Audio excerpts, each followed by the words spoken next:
आज की इस वीडियो में हम बात करेंगे कि अगर सामने वाला व्यक्ति हमें टाइम ना दे या हमारे लिए उसके पास टाइम ना हो तो ऐसी सिचुएशन में हमें क्या करना चाहिए। कई लोगों के कमेंट हमारे पास आते हैं, कई लोग हमसे काउंसलिंग करते हैं, बात करते हैं। ज्यादातर उनकी यही समस्या होती है कि सामने वाला व्यक्ति अगर हमें टाइम नहीं दे रहा है तो हम क्या करें। तो आइए जानते हैं इस वीडियो के माध्यम से। सबसे पहली चीज आप ये समझो, जैसा कि आपने कहा कि सामने वाले व्यक्ति के पास हमारे लिए टाइम नहीं है, तो आपका ओपिनियन जो है कि हमारे लिए टाइम नहीं, मतलब कहने का है कि उस व्यक्ति के पास टाइम तो है लेकिन आपके लिए टाइम नहीं है। तो ऐसी सिचुएशन में अपने ऊपर काम करना चाहिए। आप उसके लिए हर वक्त अवेलेबल रहते हो, जब भी वो कॉल करता है आप उसको कॉल पे उपलब्ध रहते हो, जब भी वो टाइम चाहता है आपका आप उसके लिए फ्री रहते हो, और इसी कारण वह आपको टाइम नहीं देता है या आपकी वैल्यू नहीं करता है। वो इंसान जानता है जब भी वो आपके पास आएगा आप अवेलेबल रहोगे, आपके पास उसके लिए बहुत सारा टाइम है। वो जब चाहे तब आपको कॉल कर सकता है, जब चाहे तब आपको मैसेज कर सकता है, जब चाहे तब आपसे मिल सकता है। इसलिए वो अपनी मर्जी के हिसाब से आपको चलाता है। अगर आपके साथ ऐसा हो रहा है तो दो चीजें हमें समझने की जरूरत है। सबसे पहली चीज, या तो आप अपनी लाइफ में इतना खाली हो कि आपके पास करने के लिए कुछ है ही नहीं सिवाय उस व्यक्ति के। आप सारा दिन उसी के बारे में सोचते हो और सारा दिन उसके लिए अवेलेबल रहते हो, आपके पास सारा दिन खाली समय होता है। तो यहाँ पे आपको अपने ऊपर काम करने की जरूरत है, अपने टाइम शेड्यूल को बनाने की जरूरत है, थोड़ा अपने आप को बिजी रखने की जरूरत है। आपके पास बहुत सारे काम है करने के लिए, चाहे आपका घर का काम हो गया, चाहे आपके बाहर का काम हो गया, चाहे अपनी हॉबीज का काम हो गया। आप जो भी कर सकते हैं आप करिए, अपने आप को एक शेड्यूल बनाइए, अपनी दिनचर्या बनाइए कि आपको किस टाइम पे क्या करना है, और अपने आप को पूरी तरह से बिजी रखिए, खाली मत रखिए। कहा जाता है कि खाली दिमाग शैतान का घर होता है। जब आप खाली रहते हो तो सारा दिन यही सोचते हो कि सामने वाला क्या कर रहा होगा, सामने वाला कैसा होगा, सामने वाला मुझे टाइम नहीं दे रहा, वो क्या कर रहा। देखो वो तो बिजी है और आप खाली हो, तो आप दोनों का जो लेवल है ना वो ऊपर नीचे, आपको भी उसके बराबर में आना पड़ेगा। आपको भी अपने आप को बिजी बनाना होगा, आपको भी अपनी दिनचर्या में कुछ काम ऐसे ऐड करने होंगे जिन्हें पाके आप एकदम से किसी भी चीज को भूल जाओ, आपको याद ही ना रहे कि आपकी लाइफ में कौन है कौन नहीं है। अपने आप को थोड़ा सा बिजी बनाओ, थोड़ा सा अपनी लाइफ का शेड्यूल चेंज करो। अब जो दूसरी चीज होती है कि अगर हमें कोई इग्नोर कर रहा है या हमारे लिए समय नहीं निकाल रहा, तो ज्यादातर हम ऐसी सिचुएशन में क्या करते हैं, हम ऐसी सिचुएशन में ज्यादातर डिमांड करते हैं। हम कहते हैं तुम्हारे पास हमारे लिए टाइम नहीं है, क्यों नहीं टाइम दे रहे हो, तुम कहाँ बिजी रहते हो, क्या करते हो, मुझे टाइम नहीं दे सकते हो क्या, मेरे लिए इतना समय नहीं निकाल सकते हो क्या, हेलो हाय नहीं कर सकते, नाइट गुड बाय तक नहीं कर सकते हो क्या, ये नहीं पूछ सकते हो कि मैंने खाना खाया या नहीं खाया। मतलब हर चीज के लिए आप डिमांड करने लगते हो। एक चीज याद रखो, जो चीज आपको मांगने से मिल रही है ना उस चीज की कोई कीमत आपकी लाइफ में नहीं होती है। आपको जो चीज बिना मांगे मिले तो समझो कि व्यक्ति आपके लिए पॉजिटिव है, व्यक्ति आपकी परवाह करता है, व्यक्ति आपसे प्यार करता है। लेकिन जब आप ही डिमांड किए जा रहे हो, आप ही नीडी बन रहे हो, तो सोचो कि वो व्यक्ति आपकी रिस्पेक्ट, आपकी वैल्यू क्यों करेगा, क्योंकि उसे पता है कि आपको उसकी आवश्यकता है। अगर आपको बिना मांगे ही उसका समय मिल रहा है, बिना मांगे वो आपके लिए कुछ भी कर रहा है, तो समझ जाओ कि उसकी नजरों में आपकी वैल्यू है। फिर कुछ लोग ये कहेंगे कि हम इतना प्रेशर डालते हैं तब जाके कहीं हमें वो थोड़ी सी बात करता है, अगर हमने बिल्कुल छोड़ दिया तो शायद वो बात करे ही ना। तो देखो एक चीज आप अच्छे तरीके से समझ लो, अगर बिना मांगे चीजें आपको मिल रही है तब तो आपका रिश्ता बेहतर है। अगर उस रिश्ते में आपको बिना मांगे नहीं मिल रहा है या वो व्यक्ति आपके ओर तब भी ध्यान नहीं दे रहा, जब आप उसे इग्नोर कर रहे हो, जब आप उस पर ज्यादा ध्यान नहीं दे रहे हो और आप ये कहते हो कि मैंने तो इतना सब कर दिया फिर भी तुम मुझे टाइम नहीं दे रहे हो, प्लीज प्लीज, तो यहीं पे आप गलती कर देते हो।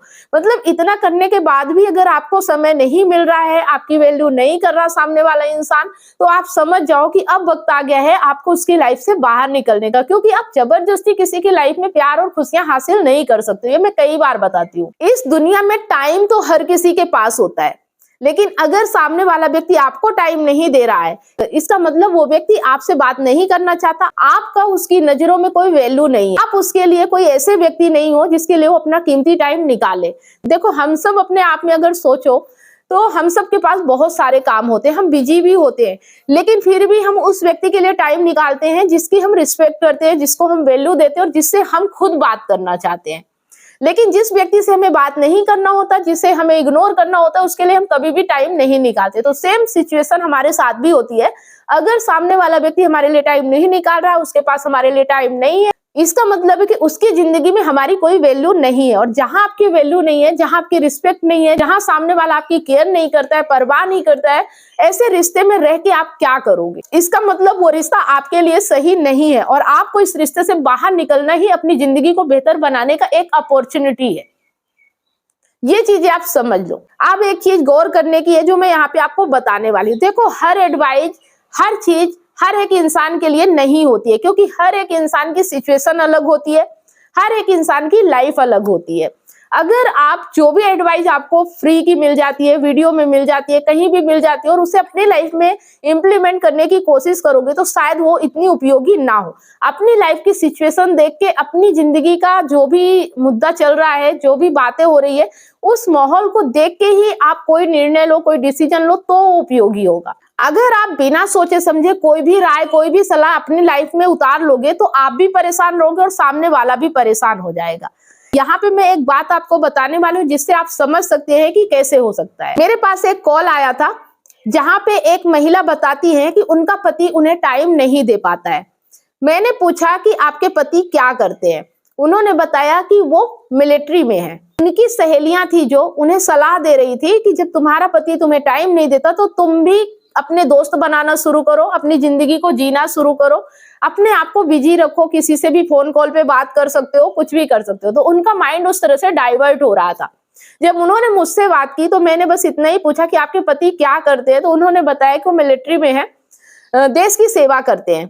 तब मैंने उनसे पूछा कि बाकी चीजें तो आपके बीच नॉर्मल है, आपसे बात करते होंगे जब भी टाइम मिलता होगा, घर आते होंगे तो आपको वैल्यू देते होंगे, आपको प्यार करते होंगे। बोले हाँ, सब ठीक है, सब कुछ करते हैं सिवाय टाइम के। तो मैंने बोला कि वो देश की सेवा कर रहे हैं, वो देश के लिए समर्पित हैं और वो वहां पे अपने ईमानदारी से काम कर रहे हैं। इसकी वजह से उनके पास अगर टाइम नहीं है और आप अगर उनके साथ गलत करोगे, उन्हें धोखा दोगे, माइंड भी डाइवर्ट होगा और उनका ध्यान भी अपने काम में नहीं लगेगा। तो जब आपके पति देश की सेवा कर रहे हैं तो आपका भी फर्ज बनता है कि आप उनकी मदद करो। उनकी मदद करने का एक ही तरीका है कि आप सही रहो, सच्चाई के रास्ते पे रहो, कोई भी ऐसा काम मत करो जो कि गलत होता है। अगर आपको सब कुछ मिल रहा है तो अपने आप को थोड़ा बिजी रखो ताकि आपको भी इतना फर्क ना पड़े कि आपको टाइम नहीं मिल रहा है, क्योंकि वो आपसे प्यार करते हैं, आपकी परवाह भी करते हैं। समय वो इसलिए नहीं दे पा रहे क्योंकि वो देश की सेवा में लगे हुए, तो आप उनकी सेवा करके देश की सेवा कर सकते हो। कहने का मतलब ये है कि हर व्यक्ति की सिचुएशन अलग होती है। ये नहीं है कि अगर सामने वाला टाइम नहीं दे रहा है तो आप कुछ भी अपने आप में गलत करने लगो कि आप भी वैसा ही करोगे, आप भी अपने आप को इस तरह से बिजी रखोगे ताकि सामने वाला हर्ट हो। तो हमें ये देखना है कि सिचुएशन क्या है। कभी कभी ऐसी सिचुएशन होती है, कोई लेडीज भी हो सकती है जो कि ऐसे काम में बिजी है जहां समाज सेवा हो रही है, देश सेवा हो रही है, और जब वो अपने काम में बिजी है तो आपको भी चाहिए कि आप देश के, समाज के काम में सहयोगी बनो, आप उनका फुल सपोर्ट करो, ना कि उनके साथ धोखा करो, उनके साथ गद्दारी करो। तो अगर ये चीजें आप समझते हो कि हर सिचुएशन अलग होती है, हर किसी की लाइफ अलग होती है, और उस हिसाब से आप अपनी समस्या जब बताओगे किसी को तो आपको जो समाधान मिलेगा उससे आपके लाइफ में ज्यादा इफेक्ट पड़ेगा। वीडियो वगैरह खाली देख लेने से जरूरी नहीं कि वो सब हमारी समस्या पे ही फिट हो। कभी कभी ऐसा होता है कि आप कुछ भी देख लेते हो और अपने जीवन में अप्लाई करने लगते हो, जिससे आपका जीवन और बदतर होने लगता है। इसलिए आप जो भी वीडियो देखो, जो भी सलाह आपको बाहर से कोई भी दे रहा है, आपके दोस्त दे रहे हैं, आपके सहेली दे रहे हैं, आपके फ्रेंड्स दे रहे हैं, तो एक बार ऐसे व्यक्ति से सलाह लो जो कि आपको सही मायने में समझा सके कि आपको आपकी सिचुएशन में क्या करना चाहिए। आप चाहो तो मुझसे भी काउंसलिंग कर सकते हो। काउंसलिंग करने के लिए कॉल बुक करें, पूरी तरह से पर्सनल और सेफ रहेगी। सिक्योरिटी की टेंशन आपको नहीं लेनी है। अगर आप इमोशनल इंटेलिजेंट बनना चाहते हैं, रिश्तों को अच्छे तरीके से समझना चाहते हैं, ई बुक को आप पढ़ सकते हैं। ई बुक को परचेस करने के लिए लिंक आपको नीचे डिस्क्रिप्शन में मिल जाएगा, या अगर आप ये वीडियो फेसबुक पेज पे देख रहे हैं तो मैसेंजर करके भी लिंक प्राप्त कर सकते हैं। अगर आप काउंसलिंग चाहते हैं, 1-to-1 फोन कॉल पे बात करना चाहते हैं, या मुझसे लाइव जुड़ के अपनी समस्या का समाधान चाहते हैं, तो मंडे, वेडनेसडे और सैटरडे शाम 8 बजे फेसबुक पेज पर मैं लाइव आती हूँ। तो स्क्रीन पर फेसबुक आईडी शो हो रही है, आप उसे फॉलो जरूर कर लें। मैसेंजर करके कॉल बुक कर सकते हैं और फेसबुक में लाइव जुड़कर भी अपनी समस्या का समाधान पा सकते हैं। चलिए, आप लोगों की माइंड की कसरत के लिए स्क्रीन पर एक सवाल है। सही जवाब देने वालों के नाम मैं हर संडे सुबह 8 बजे फेसबुक पेज और यूट्यूब पर लाइव अनाउंस करती हूँ, तो लाइव जुड़ना बिल्कुल भी ना भूले। और विनर को मेरी तरफ से गिफ्ट भी दिया जाता है। कॉन्टेस्ट में भाग लेना ना भूले। अगर वीडियो पसंद आए तो लाइक, कमेंट और शेयर ज्यादा से ज्यादा करें, क्योंकि आपका एक शेयर किसी की लाइफ में बहुत बड़ा परिवर्तन ला सकता है। अगर आपको हमारे वीडियो अच्छे लगते हैं तो चैनल को सब्सक्राइब अवश्य करें, साथ में बेल आइकन प्रेस करें, ताकि जब भी कोई वीडियो मैं अपलोड करूं उसका नोटिफिकेशन आपको सबसे पहले मिले और आपसे कोई भी वीडियो मिस ना हो। फेसबुक पर है तो फॉलो जरूर करें और स्टार देके सपोर्ट करें। धन्यवाद।